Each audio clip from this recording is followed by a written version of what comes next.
Why,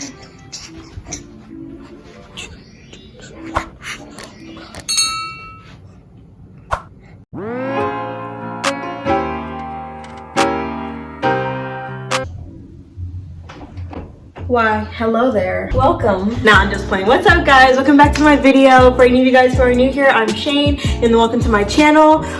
Today I will be talking about my postpartum experience, which also will include what my body looks like right now after pregnancy and after having a C-section.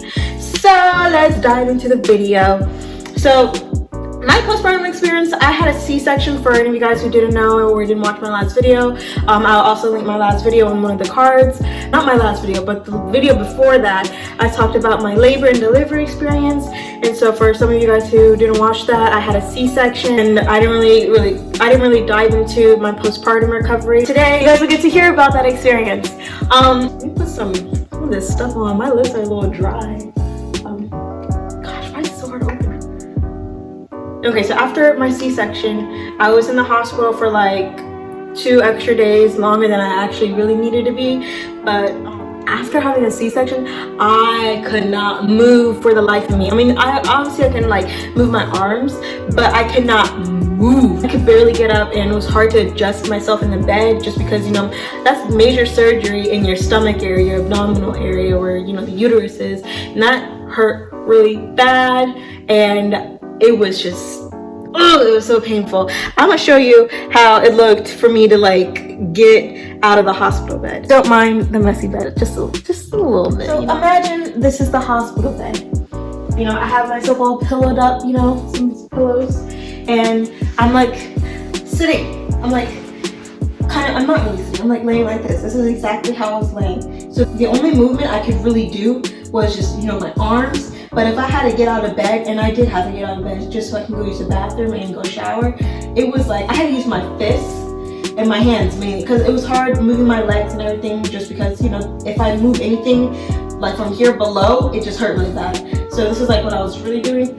I had to use my arm muscles to push myself up, and I just kind of like scooted, and, you know, I always, you know, pull the covers back, and, you know, I slide my legs out. And just like that. Yeah, it was pretty painful. Like getting in and out of bed. Oh, I want to show you how I got in the bed too. So this is the hospital bed again. So I would like, you know, have to get on the edge, you know, carefully, like this. And this is the hardest part. Like getting in the bed was the most difficult thing. I would like have to push myself up. The same day after I had my surgery, I actually had to get either Rodrigo or the nurses to like actually lift up my legs, just because it hurt too much to even do anything. So I did this. So just like carefully, and just like keep lifting myself up until I got into a comfortable position. And then, you know, I'd hold Isabella or anything like that. So yeah, so that's what it looked like getting in and out of bed, and that was difficult, and it was painful, extremely painful. So anyways, after the surgery, every few hours a nurse would come in and she would check my bleeding. So I wore a pad. I wasn't really bleeding like that at all. It was pretty light actually, but they checked my bleeding. They'll change my pad for me, and they didn't really like, so I don't think I was wearing underwear at all. Yeah, when you're delivering a baby, you're not wearing underwear at all. So I wasn't wearing any underwear, but they put a pad underneath me just in case I was bleeding a lot. Also, side note, I hemorrhaged during my C-section, which was pretty dangerous. Hemorrhaging is when you're losing a lot of blood. So, you know, they kept trying to intake my iron, or uptake. So uptake or intake? I think uptake my iron. Luckily for me, you know, I didn't die. Which is another thing. I was kind of scared.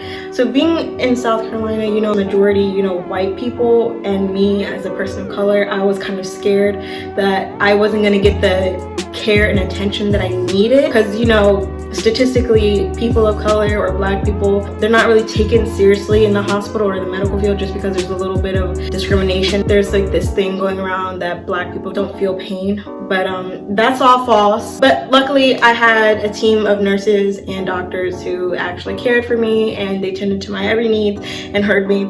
And just in case they didn't, I made sure Rodrigo was gonna vouch for me and advocate for me too as well. So that aside, so every few hours they would press onto my stomach.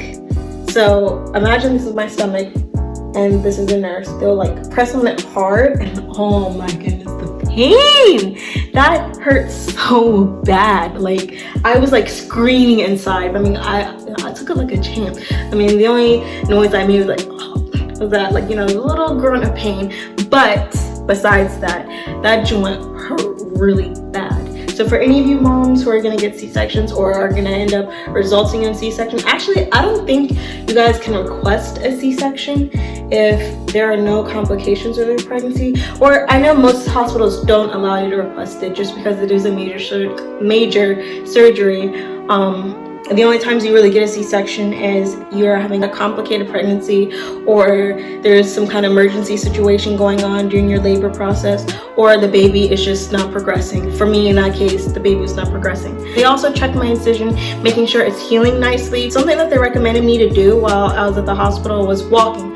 Walking is important, but the first time walking after, you know, having major surgery, I was walking around like this, all hunchback, looking like Quasimodo, taking like small steps, you know, because it hurt really bad. That's pretty much how I was walking for the whole entire time I was recovering. So after my stay at the hospital, I was discharged home, so they put me in a wheelchair. The wheelchair was actually pretty beaten up. My other foot was like dangling off the ground while this foot was like just like resting. And they put Isabella's car seat onto my lap. That wasn't as heavy as I thought, but it's kind of funny because they say, you know, you can't hold anything other than the baby's weight when you're recovering, just because anything too heavy could like tear your incision or can cause any complications.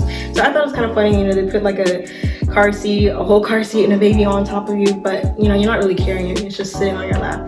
But anyways, they wheeled me out and Rodrigo was there waiting for me in the truck. Gosh, getting in the car was hard. The truck is big, so I actually have to like use the little ledge and like, you know, push myself up. So that hurt really bad. And then we drove and we got home. My mom was waiting there. I'm so grateful that my mom was there.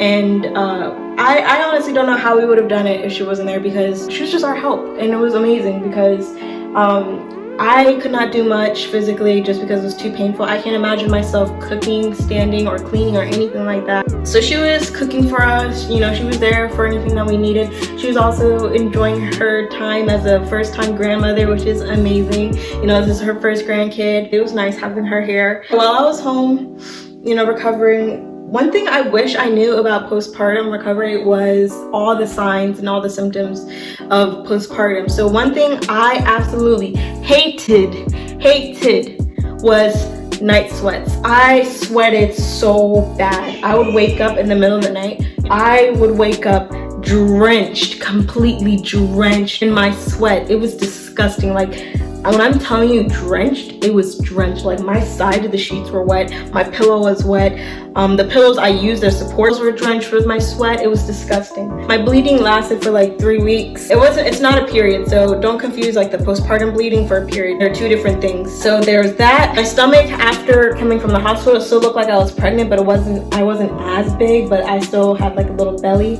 Doing anything like showering was hard. I was only able to get like my top half, so I'd have to get Rodrigo to help me, especially stepping in and out of the shower because the top thing is kind of high, so I'd have to actually like lift my leg, so I'd have to use him as like support. Okay, well, I'm back with Isabella because Isabella was getting a little fussy. She was a little unhappy with Rodrigo. He was trying to hold her while I was recording. So I have her now. Say hi to the camera, boo-boo. Say hi. What are you looking at? That works. Anyways, so yeah, so getting into the shower was hard. Washing myself was hard. I'd have to get him to help me. He would wash my back, my legs, anything below my boobs, basically. Anything below my boobs he'll wash for me just because it was hard, especially my feet. That was hard. And then he'd help me out of the tub and he'd help me dress just because I couldn't really bend down and put like my pants on and everything. So that was hard. So it was basically pretty rough the first week. The second week, it got a little easier. I was able to actually like move. The key to that though is definitely walking. So that's what I did. And I actually started to feel a little better like on the 4th day postpartum. but you know, it was still painful. So in the second week, I actually felt a lot better. I was actually able to like walk, and I wasn't hunched over like Quasimodo. Yeah, and I was able to start getting in and out of bed a little easier, and I think I was able to sleep on my side without the help of pillows. Stomach started getting a little flatter. It's not completely flat. I'm not a skinny queen anymore. I'm not a skinny mini or anything like that. I still have some fat. That's pretty much my postpartum experience. Didn't really have to do any special care, really. One thing that I was told from the hospital was that keep your incision dry. So when you shower, lightly you put some soap on it to clean it, and then as soon as you're out, you know, pat it dry. You want to keep your incision area dry and clean. I didn't put like any oils or anything like that, or cocoa butter. So you guys will get to see my incision and see what it looks like, and you guys will get to see my new stretch marks. Yeah, so one thing I'd like to get out there was, before my pregnancy, I was not really insecure with my body, but now ever since I gave birth, I've been a little insecure about it, just because of the new fat and the new stretch marks I got during pregnancy. I got new stretch marks on my belly from her, and I got new stretch marks on my now love handles. My love handles are a little big now. So before my pregnancy, I was weighing around 121 pounds. When it was time to deliver, I was like 165 pounds. I gained like 40 something pounds. It was crazy, but it wasn't that bad. Like, you know, I think the normal amount to gain is like 20 to 40 pounds. And after a couple of weeks, I lost 20 pounds. So I went down to like 145. And then I didn't get cleared to do normal stuff until my 6-week postpartum checkup, which, you know, when the doctor looks at your incision and tells you whether or not you can do regular activities. And so after I got cleared, I started working out, like, you know, small workouts, you know, do a little jogging, nothing extreme, just like to help me lose that weight. And then I went down to like 140, so like I lost 5 pounds. I started gaining the weight again. So now I'm back at like 145 currently. It's a process, but I'm gonna keep working at it. Since I'm gonna show you guys my body, I do not want to see any negative or hateful comments, because this is me putting myself out there, showing you guys my biggest insecurity after birth. And I know I should be happy with my body just because I created life. I carried this little cute human being. You know, my body did this. So please, no negative or hate or anything like that. I'm gonna show you what my body looks like. Yay! So this is my body with clothes on. You know, I don't look, you know, like I weigh a lot. So now here comes the part that, you know, that's the trickster. Because I'm wearing shorts and a loose shirt. It doesn't look like I have a lot of fat at all. But as soon as I lift up this shirt and pull down my shorts a little bit, you guys will get to see. So this is what it looks like, you know. And then boom, boom. I have this extra skin, you know, and you guys can see my stretch marks that I have, and my new stretch marks on my hips. They're starting to fade a little bit. Before they were like super purple and dark and red, but they're slowly starting to fade. You can see like the extra fat that I have, and this I feel like is gonna be a little hard to get rid of, just a little, because it's like a lot of extra skin that was stretched out when I was pregnant. Yeah, and then now you guys will get to see my incision, which is right here. This is my incision line. It's actually healed pretty nicely, actually. I think my doctor said, the doctor who did my surgery, she did like stitches. Don't mind Isabella, she's just being all dramatic that I put her down. But yeah, so this is my body, my new body that I'm learning to accept and love, that I'm still working at, you know, trying to, you know, fix it and all of that. Not really fix, but, you know, lose the weight. But yeah, so that's my body that I'm learning to love and appreciate. Obviously I'm still going to be working at it to flatten out my stomach to as much as I can. I'm sure I'm still going to have a little extra skin, and it's still going to look a little wrinkly. So thank you guys for watching today's video. If you liked it, hit this video with a thumbs up, leave a comment, and subscribe. Stay tuned for the next video. I appreciate it so much that you guys appreciate it so much that you guys made it to the end of the video. That means a lot to me. And for any of my new viewers, thank you so much if you liked it as well. I appreciate you guys watching my video. It means so much to me. Stay tuned for the next video. Love you guys. Say bye. Say bye. Bye, guys.